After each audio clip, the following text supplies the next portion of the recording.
ലോധിഘാട്ടിന് ശേഷം ഞങ്ങൾ നേരെ പോയത് ഇന്ത്യ ഗേറ്റ് കാണാനായിരുന്നു. ലോകത്തിലെ ഏറ്റവും വലിയ യുദ്ധസ്മാരകങ്ങളിൽ ഒന്നാണ് ഇന്ത്യ ഗേറ്റ്.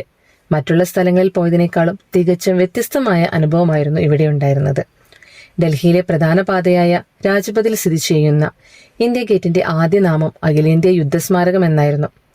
ഒന്നാം ലോക മഹായുദ്ധത്തിലും അഫ്ഗാൻ യുദ്ധത്തിലും മരിച്ച ബ്രിട്ടീഷ് ഇന്ത്യൻ ആർമിയിലെ സൈനികരുടെ ഓർമ്മയ്ക്കായിട്ടാണ് 1931 സ്മാരകം നിർമ്മിക്കപ്പെട്ടിട്ടുള്ളത്.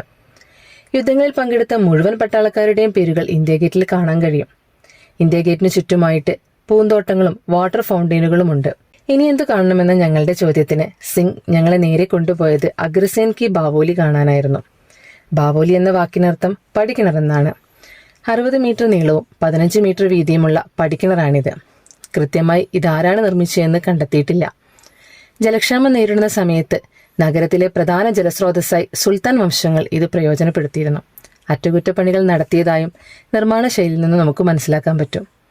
ബാവോലി കണ്ടതിനു ശേഷം ഞങ്ങളുടെ യാത്ര തുടരുകയാണ്. പിന്നീട് ഞങ്ങൾ നേരെ പോയത് ഹുമയൂൺ ടോംബിലേക്കാണ്. മുഗൾ ചക്രവർത്തി ഹുമയൂണിന്റെ ശവകുടീരമാണിത്. ഇത് യുനെസ്കോയുടെ ലോക പൈതൃക സ്ഥല പട്ടികയിൽ ഉൾപ്പെട്ടിട്ടുള്ളതാണ് കേട്ടോ. അത് ഞങ്ങൾക്ക് ആദ്യത്തെ അറിവായിരുന്നു. പേർഷ്യൻ വാസ്തുശില്പകലയിലുള്ള ഈ നിർമ്മിതി ഇന്ത്യയിലെ ആദ്യത്തെ ഗാർഡൻ ടോംബാണ്. ഇത് പിന്നീട് താജ്മഹൽ നിർമ്മാണത്തിന് പ്രചോദനമായി. ഷേർഷാ സൂരിയുടെ കാലശേഷം മുഗൾ ഭരണം തിരിച്ചുപിടിച്ച ഹുമയൂണിന്റെ ഓർമ്മയ്ക്കായി അദ്ദേഹത്തിന്റെ ഭാര്യയാണ് 1565-70 കാലഘട്ടത്തിൽ ഇത് നിർമ്മിച്ചത്. ഒരു ദിവസം കൊണ്ടൊന്നും ഡൽഹി കണ്ടു തീർക്കാൻ കഴിയില്ല കേട്ടോ. ഞങ്ങൾക്ക് ഇന്ന് രാത്രി 8:30 ട്രെയിന്. വൈകുന്നേരത്തെ ഭക്ഷണം ഞങ്ങൾ റെയിൽവേ സ്റ്റേഷനടുത്തുള്ള ഹോട്ടലിൽ നിന്നാണ് കഴിച്ചത്. ആദ്യമായി യാത്ര പോകുന്നവരോട് ഒരു ഉപദേശം: വില അറിഞ്ഞതിനു ശേഷമേ ഭക്ഷണം ഓർഡർ ചെയ്യാവൂ. അങ്ങനെ 7 മണിയോടുകൂടി ഞങ്ങൾ റെയിൽവേ സ്റ്റേഷനിലെത്തി.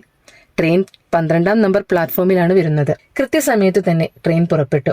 ഇനി കാശ്മീരിലെ കാഴ്ചകളുമായി അടുത്ത വീഡിയോയിൽ കാണാം.